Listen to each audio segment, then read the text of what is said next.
Ki banyu apa, Dik? Kelempoken lek 2 gelas ki. Aja akeh-akeh engko wetenge mlentis.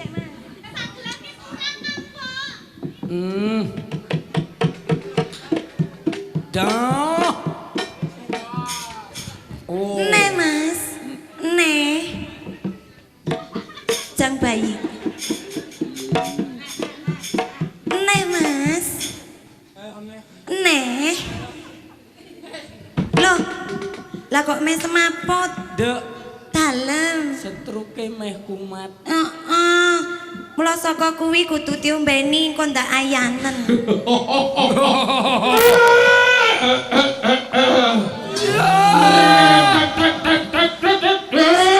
Iya.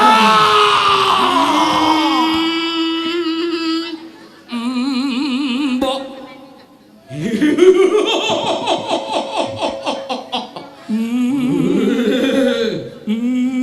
Mbok. Aduh. Oh. Angge-angge orang-orang deh. Napa gustine? Ora melok gawe melok momong. Sing enak orang-orang angge-angge. Lho kok gitu deh? Iya dong. Apa kuwi? Ra melok momong sing enak gawe.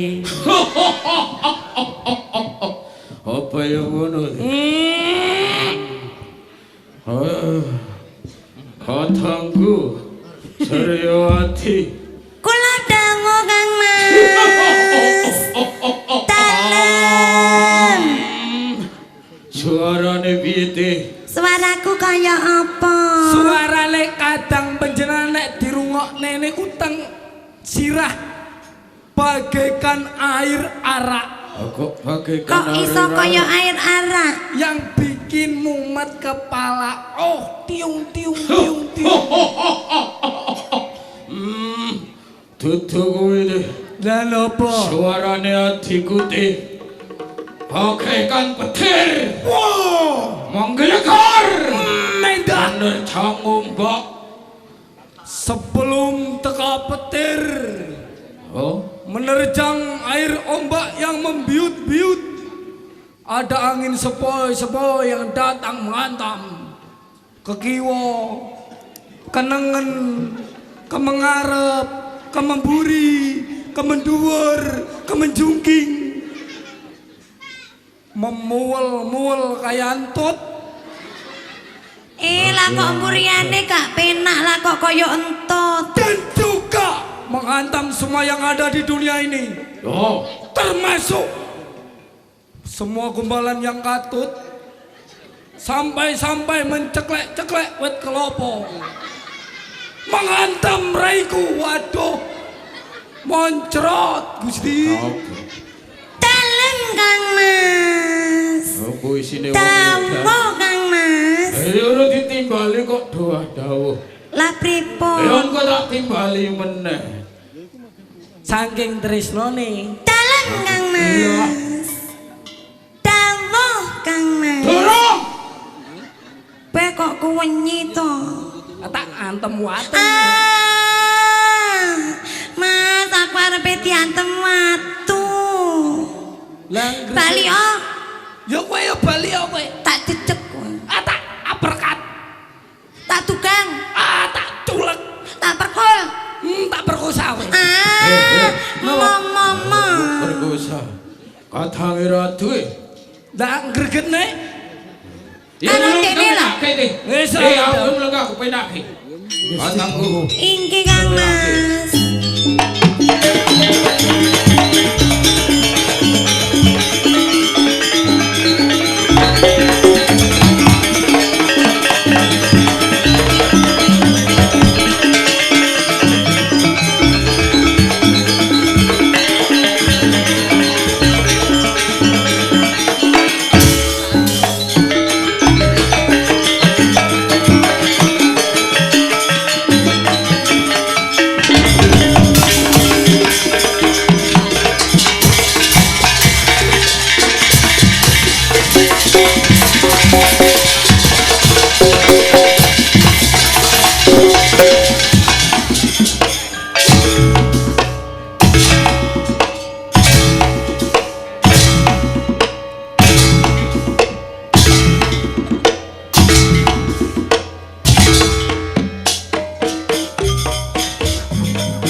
ya Kang Mas.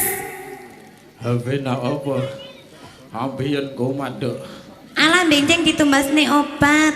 Jenengan lek ngoten niku jan puwur sis parodi. Parodi sapa? Parodi tegese tarian, sejenis parodi kethek. Kethek ogleng. Kurang ajar.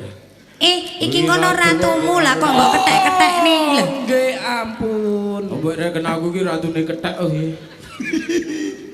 Imbangane kue kok nyambe. Guys. Padha becek sowan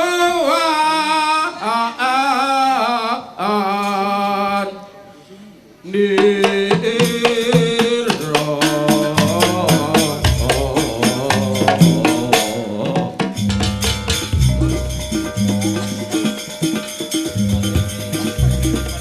marang sira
Bromo karo gunak tak timo ora liwat putra wangis tuku wae tampan dalam tampi kapudi ing mestaka andaken jajimat kula anjing jur kawin pindun kawi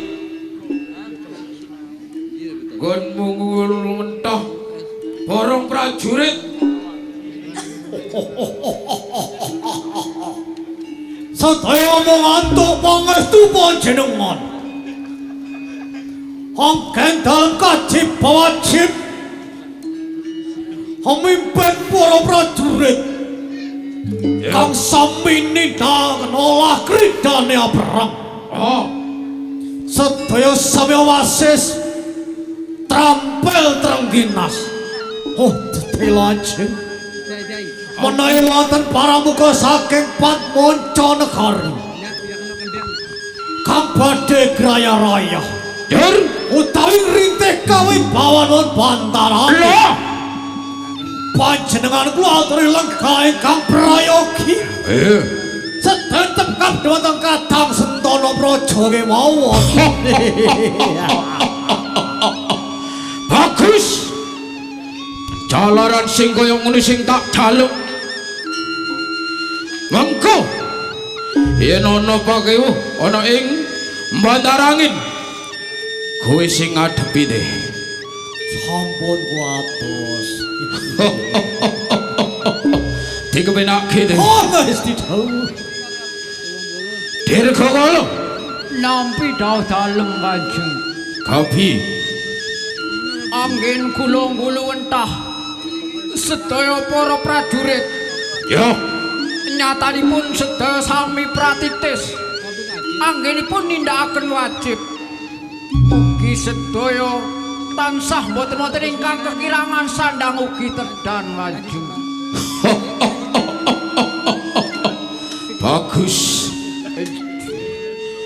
yen ngono dikepenake te Ngestaken dawuh Dirgawayu Oh katimbalan Sinun. piye konmu ana ing paregalan jaga kuwi Reh ingkang kula tindakaken.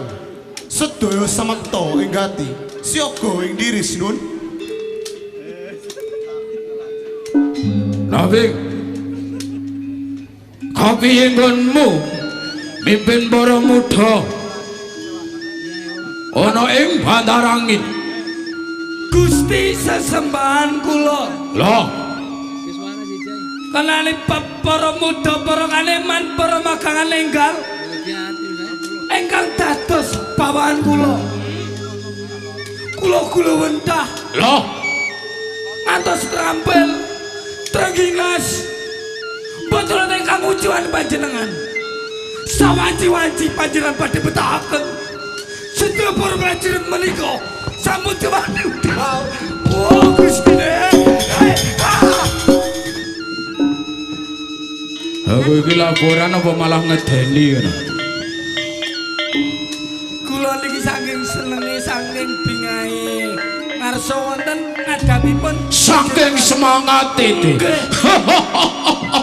panjenengan ugi ngoten bagus kula niki saking senenge kali Gusti menapa kami jelas ngalai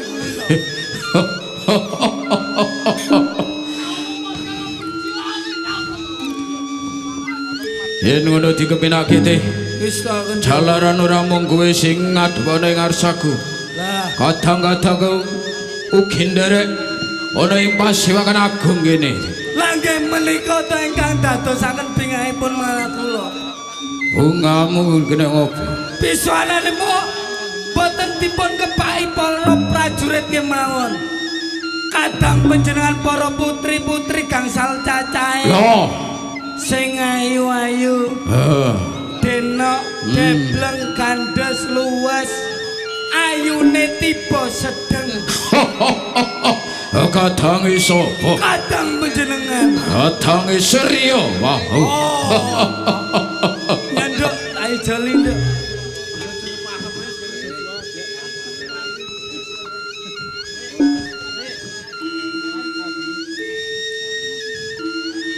kadangku Suryawati Dawuh Kang Mas. bocah ayu dhewe sing dak tresnani rinten kelawan wengi Kapi kon musuhan ana ing ngarsanipun Kakang Nampi berkah pangestu panjenengan dalem Kang Mas.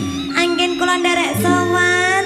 Sakmenika mboten wonten ingkang ngujiwakaken. wis ora ana sing kujiwa Hanamung peti kula katur Kang Mas. tak trimo ora luwat puja pangestu kene Kakang ditampani ya bocah Saged ayu anggen kula nampi Kang Mas Prabu.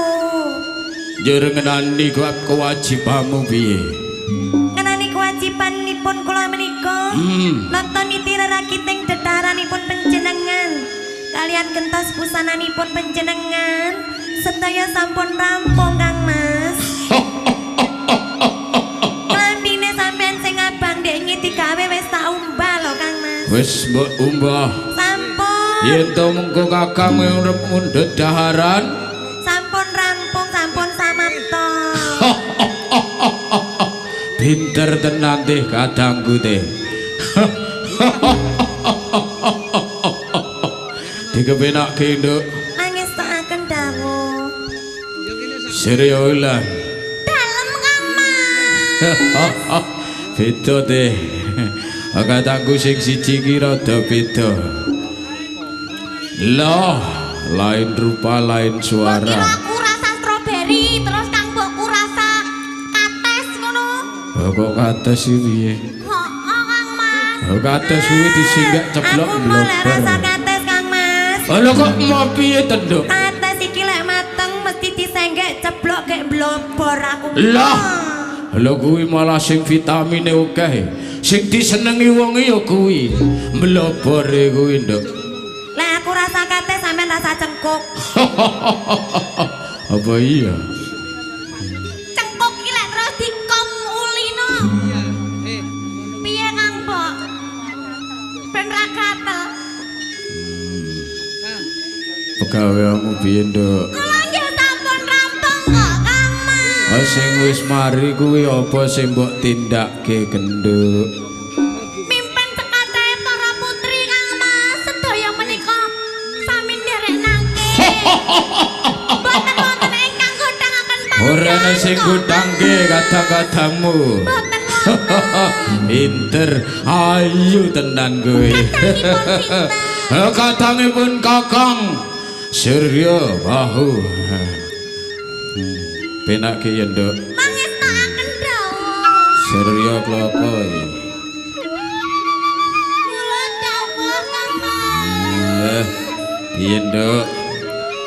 Bab pegaweanmu ana ing taman kae. Sedaya menika sampun rampung kok Kang Mas. Wis mari. Anggen kula nindakaken sesanggeman. Hah?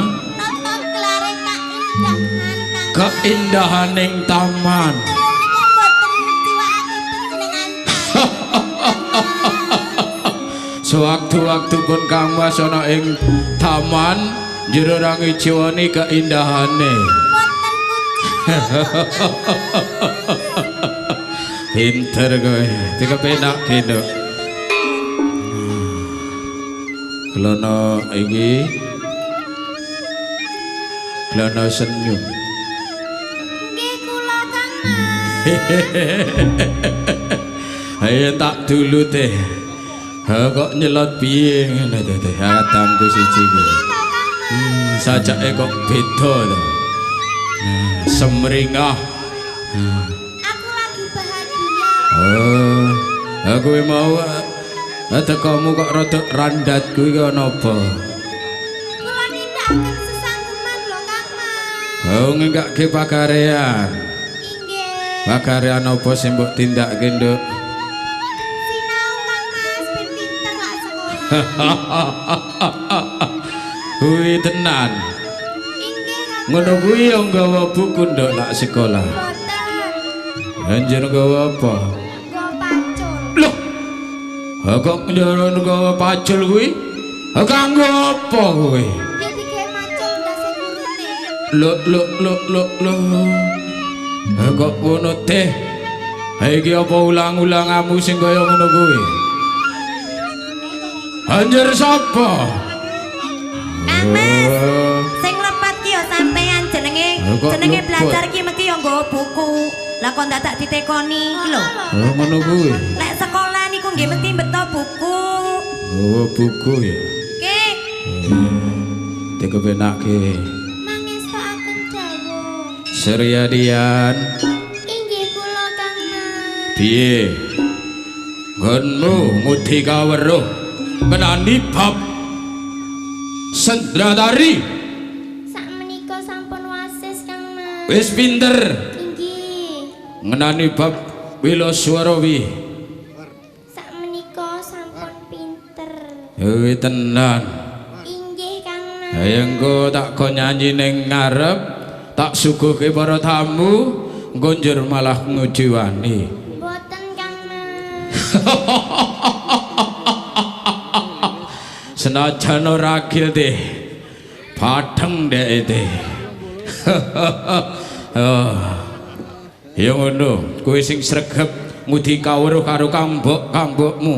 Inggih Kang Mas. Jalaran yen to kowe pinter, njur kowe dhewe sing ngebek, Nduk. Inggih. Kang Mas palingno ya ben sithik.